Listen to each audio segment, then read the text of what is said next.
मैंने उसको गोद में लेकर रोना शुरू कर दिया अचानक से। तो जितने भी आसपास में थे, NICU में थी वो, जितने भी आसपास में लोग थे उन्होंने पूछा क्या हो गया क्या हो गया। तब सबने बताया कि 6 दिन बाद ही अपने बच्चे को गोद में ले रही हैं। गुड मॉर्निंग एवरीवन, कैसे हो आप सभी लोग। अभी सुबह के बज रहे हैं 5:30।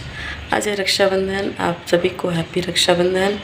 अभी जस्ट मैं सो करके उठी हूँ, इसलिए मेरी आवाज़ भी भारी आ रही होगी, तो प्लीज़ इग्नोर दिस। अभी मैं जा रही हूँ, सबसे पहले झाड़ू लगाऊंगी, उसके बाद से नहाऊंगी। गीज़र ऑन कर दिया है मैंने। थोड़ा सा ठंडा रहता है बेंगलोर में भी मौसम, बारिश की वजह से, तो गीज़र ऑन किया मैंने। अभी जा रही हूँ, पहले नहाऊंगी, उसके बाद से फिर बच्चों को जगाऊंगी, राखी की तैयारी करेंगे और रक्षाबंधन बंधवाएंगे। खैर मैं तो जा नहीं पाई क्योंकि 3 दिन का सफ़र है, सबसे बड़ी बात। और दूसरी बात ये कि बच्चों का स्कूल भी गैप होगा, इसलिए। तो चलिए शुरू करते हैं आज का ब्लॉग। अभी करीब बज गए थे सुबह के 6। झाड़ू लगा करके मैं नहा करके आ गई थी पूजा करने। अभी बस मैंने नाइटी ही पहन ली थी क्योंकि मैंने सोचा बाद में चेंज करूँगी, पहले पूजा कर लेती हूँ। और मैं राखी बांधने तो नहीं जा पाती हूँ अपने भाइयों को, तो 2-3 साल से मैं क्या करती हूँ, कान्हा जी को राखी बांध लेती हूँ। तो मेरे दिल को तसल्ली मिल जाती है, सुकून मिल जाता है थोड़ा कि चलो बांध दिया है मैंने कान्हा जी को राखी। और इसके बाद से दक्षिता को मैंने जगाया, अभी नहला धुला के उसको भी मैंने तैयार कर दिया है और ख़ुद भी मैंने चेंज कर लिया है। तो हम लोग राखी के लिए हो गए हैं रेडी, है ना दक्षु? हाँ। और दक्षु ने पहना है, इसकी बुआ ने भेजा था राखी के लिए ही, तो मैंने इसको यही पहना दिया है। शॉर्ट्स है और टॉप है ऊपर से, और मैंने ये कुर्ता पहना हुआ है बस। अभी चलते हैं, राखी की थाली सजा लेते हैं फटाफट से। अभी देखिए मैं आ गई हूँ किचन में, और सबसे पहले मैंने रक्षाबंधन सारे पैकेट में से निकाल करके रख दिया था ताकि फटाफट से बंध जाए। वैसे भी मुहूर्त 7 बजे तक का ही था और अभी 6:25 हो चुके थे, तो मैंने सोचा बच्चों को बंधवाना है तो फिर टाइम से ही चलना पड़ेगा। अभी देखिए थाली मेरी हो गई है तैयार, और यहाँ पे दक्षिता बांध रही अपने भैया को राखी। अभी हस्बैंड चले गए थे नहाने इस टाइम पे, इसीलिए वो वीडियो में नहीं आपको दिखेंगे, और वैसे भी उनको वीडियो में आना पसंद नहीं है, तो मैं अवॉइड ही करती हूँ कि अगर उनको नहीं पसंद है तो मैं ना लूँ। कहीं बाहर जाते हैं तो बेशक वो थोड़े बहुत दिख जाते हैं, नहीं तो नहीं। और यहाँ पे देखिए ये दक्षिता राखी बांधने की कोशिश करती हुई, लेकिन बांध नहीं पा रही है, इससे गांठ नहीं लग रहा था, तो बाद में फिर खैर मैंने ही बांधा। और यहाँ पे राखी के लिए इसका मुंह बन गया था क्योंकि एक कार्टून वाली राखी थी, कुछ पेपा पिग वाली, जो कि मेरी सिस्टर ने भेजा था, तो वो ये बोल रही थी मैं बांधूँगी। वैसे भी वो आरुष के हाथ में आ नहीं रही थी, लास्ट वाले होल में किसी तरह हो रही थी, लेकिन फिर भी स्कूल पहन के उतना जाना नहीं था, तो इसलिए बस उसने सिंपल वाली साड़ी बांध ली थी, और वो पेपा पिग वाली तो उसने उसको दी ही नहीं थी।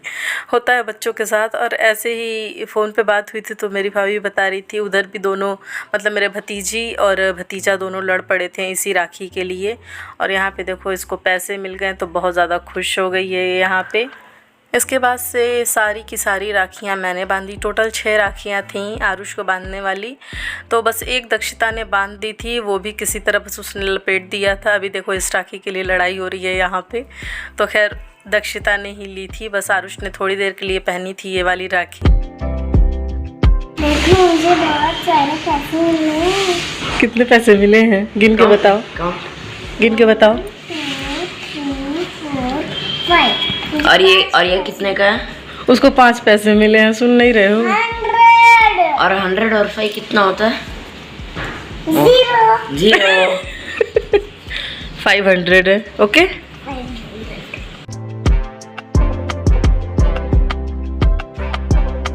अभी देखिए वापस से आ गई हूँ मैं किचन में और बना रही हूँ खाना, क्योंकि बच्चों को स्कूल भी जाना है और हस्बैंड को ऑफिस भी जाना है।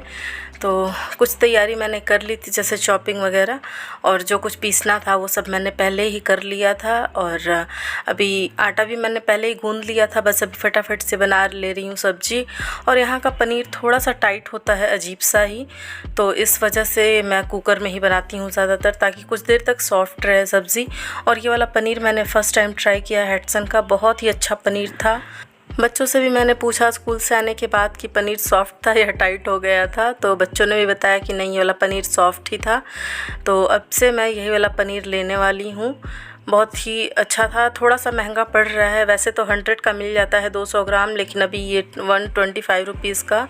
और अभी सब्ज़ी हो गई थी तो मैंने उसको दूसरे बर्तन में ट्रांसफ़र करके एक तरफ राइस रख दिया है बनाने के लिए, और साथ में आटा मैंने पहले ही लगा लिया था। कसूरी मेथी वाली पूरियाँ बना रही हूँ यहाँ पे आज मैं। बहुत दिन बाद आज कसूरी मेथी की पूरी बन रही है, क्योंकि मैं हर बार ग्रॉसरी में लाना भूल जाती थी। तो मैंने फ़्लिपकार्ट से जब आटा वगैरह मंगाया था तब उसमें मुझे दिख गया तो याद आ गया, नहीं तो मैं भूल गई होती इस बार भी। और पनीर की सब्ज़ी में भी मैंने डाला था, और इस बार की पनीर की सब्ज़ी बहुत ज़्यादा टेस्टी भी बनी थी। और अभी देखिए फटाफट से पूरियाँ फ्राई कर लूँगी मैं, और उसके बाद से सबको नाश्ता दे दूँगी, साथ में लंच भी पैक कर दूँगी बच्चों का। लंच में बस यही दूँगी, और नाश्ते में बस सिंपल दूध रस या फिर कॉर्नफ्लेक्स दूध खाना पसंद करते हैं बच्चे। और ये देखिए हमारी आज की थाली हस्बैंड ने यही खाया था। अभी बच्चों को स्कूल के लिए कर रही हूँ मैं तैयार। और हुआ क्या था ना कि कुछ फ़ोटोज़ मुझे आज डिलीट करनी पड़ रही थी हड़बड़ी में, और किसी ने सही कहा है हड़बड़ी में गड़बड़ी हो ही जाती है, तो बस आज वही मेरे साथ हुआ। दक्षिता का मैं जल्दी कुछ डिलीट नहीं करना चाहती हूँ। आरुष का तो सारा बैकअप पड़ा है आज तक, जब से वो पैदा हुआ तब से लेके आज तक का, लेकिन दक्षिता का पता नहीं मैंने रखा था या नहीं। दक्षिता के बारे में क्या बताऊँ, 6 साल की हो गई है, लेकिन इतना इसके साथ क्या क्या हुआ है इतनी सी उम्र में। एक बार पैर फ्रैक्चर हुआ, 2 बार हाथ फ्रैक्चर हुआ, और क्या क्या हुआ। अभी बच्चों को स्कूल छोड़ करके आ गई हूँ मैं, और आज कुछ ऐसा हो गया, मतलब सबके लिए नहीं बड़ी बात होगी, लेकिन जिसका है उसके लिए बड़ी बात ही होती है कोई भी चीज़। हुआ क्या, कई दिन से मेरा फ़ोन बहुत ज़्यादा हैंग हो रहा था, तो इस वजह से कुछ चीज़ें मैं बार बार थोड़े दिन पर डिलीट कर रही थी। इसी वजह से इस टाइम मैंने व्लॉग भी बंद कर दिया है। बंद नहीं कर दिया, मतलब बहुत कम कर दिया मैंने बनाना। मतलब 6 दिन पे 7 दिन पे आप लगा लो, हफ्ते में एक आध वीडियो मेरी जा रही है। शॉर्ट्स भले ही मैं डेली डाल दे रही हूँ, पर लॉन्ग वीडियो जो है वो हफ्ते में एक बार या 10 दिन में एक बार मैं अपलोड कर रही हूँ। फ़ोन इतना ज़्यादा हैंग हो रहा है, हालांकि फ़ोन में ऐसा कुछ है भी नहीं, फिर भी पता नहीं क्यों, मुझे समझ नहीं आ रहा है। मैंने हस्बैंड से बोला कि कई बार कि देख लो आखिर क्यों ऐसा हो रहा है। हालांकि जितनी भी वीडियोज़ रहती हैं मैं अपलोड करने के बाद साथ के साथ मैं डिलीट कर देती हूँ, और उसी चक्कर में आज हुआ क्या है, आज मैं जब बना रही थी वीडियो सुबह, बार बार अपने आप वीडियो बंद हो जा रही थी। ये आ रहा था कि आउट ऑफ स्टोरेज, फ़ोन में स्पेस नहीं है, ये सब। अच्छा, फिर मैंने जब मैं पूरी तलने जा रही थी तब मैंने फटाफट से कुछ फ़ोटोज़ सेलेक्ट की जो मतलब काम की नहीं थी। ठीक है, उसको मैंने सेलेक्ट किया, और मल्टीपल सेलेक्ट मैंने एक्चुअली किया था। तो उसमें कुछ फ़ोटोज़ ऐसी थी जिसको मैं कभी नहीं डिलीट करना चाहती थी। मुझे याद नहीं कि वो मैंने बैकअप रखा है कि नहीं, लैपटॉप में मैंने ट्रांसफ़र किया कि नहीं, क्योंकि कुछ चीज़ें मैं अपने लैपटॉप में ट्रांसफ़र करती रहती हूँ, तो याद नहीं था मुझे। खैर, लेकिन हुआ क्या, उस चक्कर में बहुत सारी फ़ोटोएँ ऐसे डिलीट हो गई जिसको मैं नहीं डिलीट करना चाहती थी।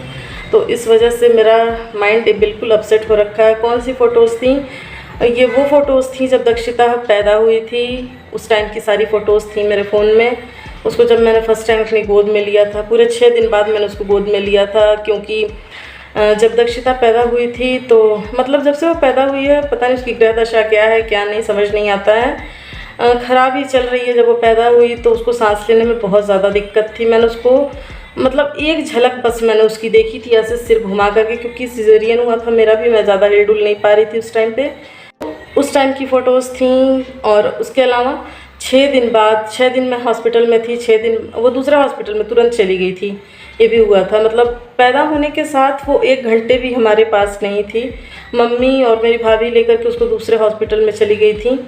उसके बाद से हुआ ये था कि 6 दिन बाद मैं गई, और जब मैंने पहली बार अपनी बेटी को अपनी गोद में लिया था तो उस टाइम मैं इतना रोई थी ना कि मैं बता नहीं सकती। उस चीज़ को बस मैं फ़ील कर सकती हूँ, और हर एक माँ फ़ील कर सकती है कि अगर आपके साथ ऐसा कुछ हो जाए तो वही सारी फ़ोटोज़ थी जब उसको मैंने फ़र्स्ट टाइम गोद में लिया था। मैं रोने लग गई थी, तो लोगों ने पूछा क्या हुआ।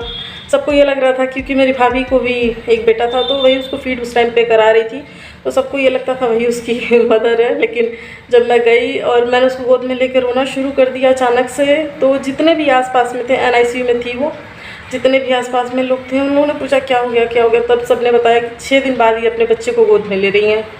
वो सारी फ़ोटोज़ थी वो सब डिलीट हो गई हैं। समझ नहीं आ रहा वो फ़ोटोज़ मिलेंगी कि नहीं। वो पूरे 10-15 दिन में बेटी दूसरे हॉस्पिटल में थी। हालांकि 6 दिन बाद जब मैं अपने हॉस्पिटल से डिस्चार्ज हुई तो मैं उसी हॉस्पिटल में चली भी गई थी, ऐसी बात नहीं है। लेकिन फिर वो सारी फ़ोटोज़ थी, मतलब छोटी सी थी वो, उसके छोटे छोटे पैर, उसके छोटे छोटे हाथ, मैंने उसको फर्स्ट टाइम जब गोद में लिया था, वो सारी फ़ोटोज़ थी। मतलब बहुत अनमोल होती हैं ये यादें एक माँ के लिए। तो बस वही सब था। मुझे याद नहीं है कि मैंने उसका बैकअप रखा है कि नहीं, बिल्कुल भी नहीं याद है मुझे। अब फ़ोन में से मैंने काफ़ी कुछ डिलीट किया, तब मैं ये वीडियो थोड़ा सा बना पा रही हूँ। बस क्योंकि मैंने ब्लॉग स्टार्ट तो कर दिया था, मुझे नहीं पता था ऐसा कुछ आज हो जाएगा रक्षाबंधन वाले ही दिन। बहुत अनमोल यादें थी ये मेरे लिए। खैर दिमाग में तो रहेंगी नो डाउट, लेकिन वो सब जब देखो तो अलग ही खुशी मिलती थी ना। मिलती है, अभी भी मिलती थी। जब मतलब जब भी आप देखो तब आपको अच्छा लगता है, आपके मन को, कि क्या क्या सिचुएशन फेस करके आज बच्चे इतने बड़े हो गए हैं, ये सारी चीज़ें। तो अब मैं जा रही हूँ लैपटॉप को चेक करूँगी फ़ोटोज़ हैं या नहीं हैं। मुझे कुछ भी याद नहीं है अभी। जब तक मैं ढूंढ नहीं लेती तब तक मुझे सुकून नहीं मिलेगा। कि सब कुछ एक ऐसी चीज़ होती है, आप सब कुछ कर लो लेकिन इन सब चीज़ों को आप अपने दिमाग से नहीं निकाल सकते हो। तो बस आज भी जब मैं वो सब देखती थी मुझे फ़ील होता था कि क्या क्या मतलब सह करके ये सब हुआ था। तो खैर अभी इस ब्लॉग में इतना ही, इससे ज़्यादा भी मैं आपसे बात नहीं कर पाऊँगी। इस ब्लॉग को इधर एंड करती हूँ मैं। तब तक के लिए अपना ख्याल रखिएगा, खुश रहिएगा और खुशियाँ बांटते रहिएगा। हैप्पी रक्षाबंधन।